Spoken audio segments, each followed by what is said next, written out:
40 years. That's how long Dragon Quest has been around, and it's been a massive pillar JRPG, not just in Japan, but globally. And yet right now it feels like we're really building towards something, not just the end of something, but the start of something new. We're in this strange in-between space where the future truly hasn't been revealed yet, because lately all we've had are some incredible remakes and reintroductions to the series, games designed to bring new players in and reconnect older fans with what made the series special in the first place. But there's nothing that clearly says this is the way that Dragon Quest is moving forward. So with Dragon Quest Day right around the corner at the end of May, I can't help but feel that the series is standing on the edge of something interesting, something massive. And the real question is, what actually comes next? Because I think I might have some good ideas. So before we get to that, don't forget to like and subscribe if you're not already. Leave your thoughts down below in the comments section, and let's get to the video. I think this is going to be a really fun one. So let's take a look at where things stand right now, because it's actually kind of interesting. Dragon Quest XI is still the last mainline entry, and depending on how you experienced it, that game already feels like a complete statement, almost like a celebration of everything that Dragon Quest has really ever been. And I actually just posted a full video breaking down my experience on it last week, so if you haven't seen that yet, please check that out. Since then, yeah, we've had, the HD 2D versions of 1 through 3, and then Dragon Quest VII Reimagined, but nothing that clearly pushes the series forward into a new era. No definitive next step, just some smaller, really well-crafted movements around an already solid foundation, and obviously a great way to drum up interest in the series, which has definitely worked. And to be clear, that's not a bad thing at all. When we look at something like Dragon Quest VII Reimagined, I'm pretty sure that game was catered to newcomers of the series because so many people complain about accessibility, the game being too easy, the game being baby's first Dragon Quest, all these things. I'm not saying I agree with that, but that's definitely a thing that's out there.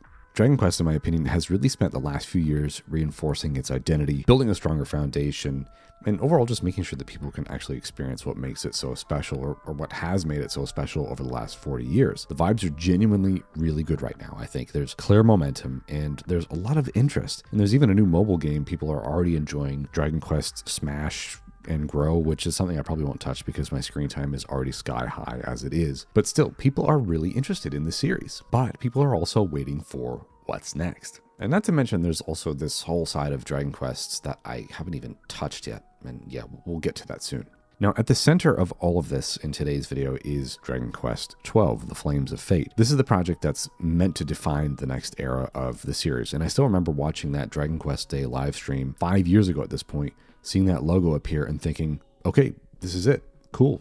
I mean, at that point, I'd only played 11, so I was obviously interested to see what was next, and now we've heard nothing. And it's honestly probably the biggest what if in JRPGs right now. What we have heard about it, though, is intriguing. A darker tone, possibly a reworked battle system, and maybe a push towards something modern. Not necessarily a full reinvention, but definitely a shift. And Dragon Quest does not make that shift lightly. I mean, if anything, if you've been a fan of the series, even for like the last 5 minutes, you know that this series has not changed a single thing over the last 40 years.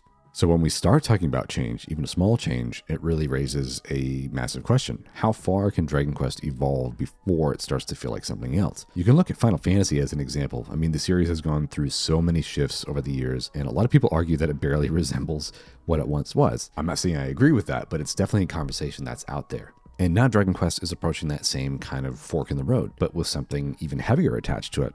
It's not just about changing mechanics or, visual vibe or a song or two. This is like some serious legacy stuff that you would be altering. Dragon Quest really is sacred ground to some people. I mean, when you think about Dragon Quest, it's not just the gameplay that defines it, it's how it feels.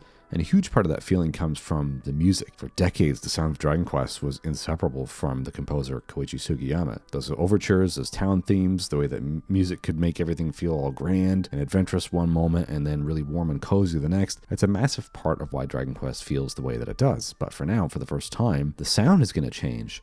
And pair that with the loss of Akira Toriyama, I mean, Dragon Quest XII will be the first true test of what Dragon Quest is without two of the key people who defined it. And that's honestly a really huge deal. Once you look beyond Dragon Quest XII, though, that's where things really start to open up. Because for a 40-year-old series with this much history, the next move doesn't just have to include a new game, there's also a chance to look back at the series as a whole. Look at what the last few years of Dragon Quest has looked like. 1 through 3 HD 2D and 7 Reimagined. I spoke in a recent video about it being only a matter of time before we get more of those remakes or reimagined versions, and you can't really argue against that. And that's where something like the Zenithian trilogy 4 through 6 being remade in HD 2D kind of starts to make a little bit more sense. Dragon Quest 4, 5, and 6 are foundational stories that shaped what Dragon Quest has become. Unlike a lot of other entries, they haven't really had that big of a modern reintroduction, and Dragon Quest 5 isn't getting any cheaper on DS. Trust me, I know.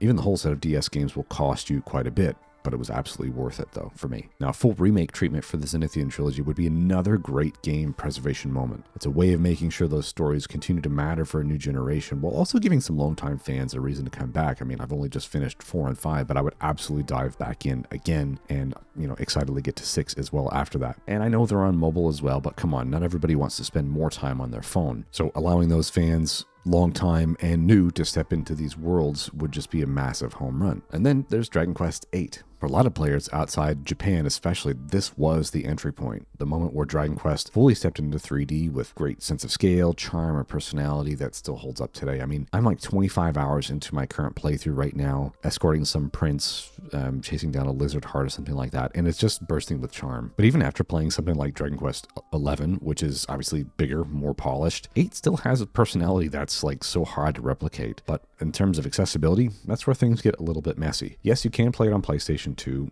It's relatively cheap. And yes, even the 3DS version exists, but that itself is getting more expensive by the day. And even the 3DS, 2DS hardware is really skyrocketing in price. So at the very least, a port feels overdue. But if Square Enix really wants to make a full statement, a remaster or reimagined version would really make a serious splash. And I can guarantee with 100% certainty that this will happen because Square Enix likes money, don't they?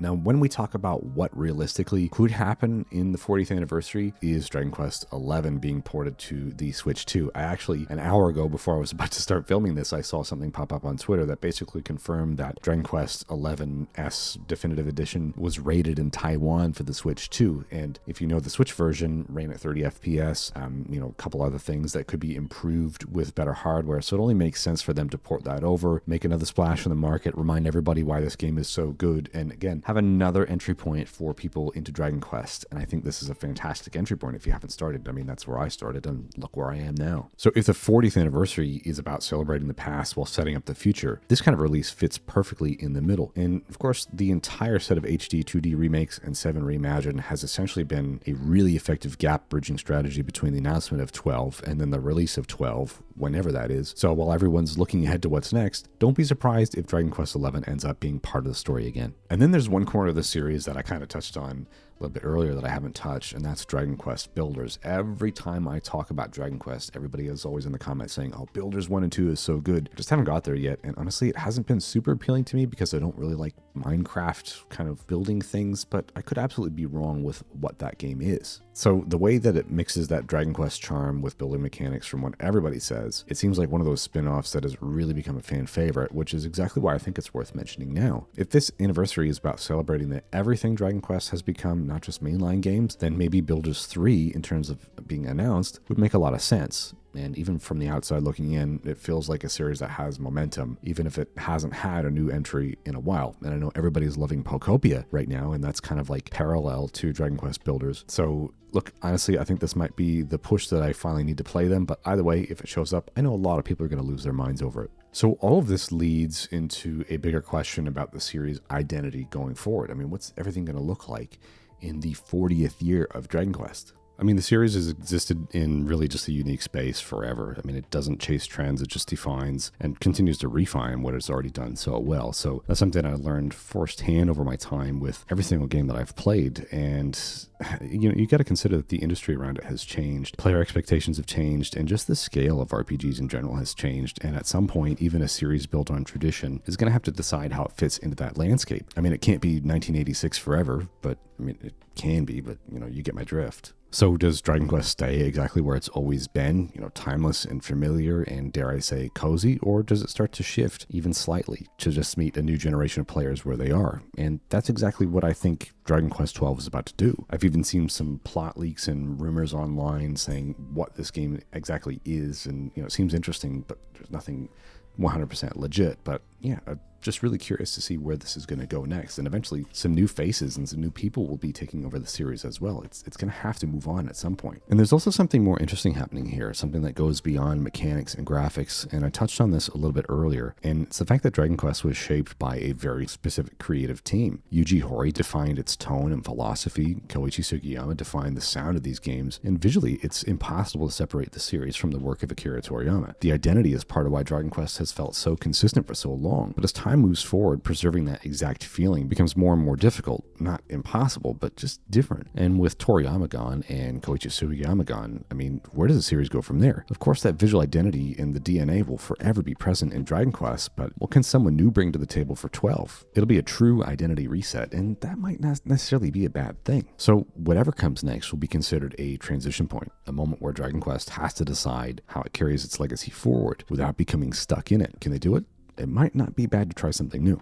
So heading into Dragon Quest Day at the end of May, I think it's worth setting some expectations, even just realistically. The most likely outcome, we finally see a little bit more of Dragon Quest XII, something tangible, something that actually shows us what this new direction looks like, even just in practice, if it's just a glimpse beyond that logo we've been staring at for years. But anniversaries like this aren't just about what's next, they're about reminding people why the series matters so much in the first place, and that's why something like the Zenithian trilogy being remade in HD 2D, or a return to Dragon Quest VIII, or even now this rumored port for Dragon Quest XI coming to the Switch 2 would feel so fitting. Not just looking forward, but really just reconnecting everybody with what made this series so popular and what really got this series here in the first place. And I 100% feel that that's happening. So after 40 years of Dragon Quest, I mean, this series does not need to prove anything. Its place in gaming history is already super secure, but what matters now isn't whether it can stay relevant, but it's how it chooses to move forward. So whether that means evolving, staying the same, or finding a balance between both, it's going to be interesting to see what happens. And maybe that's why this moment right now, with the 40th anniversary coming here, feels so important, because whatever comes next, it's not just another step, it's the next evolution of Dragon Quest. And I can't wait to, enjoy the ride and play some more games. So thanks so much for watching today. Don't forget to like and subscribe, leave your thoughts and predictions down below in the comments, and we'll see you guys on another video next week. Bye-bye.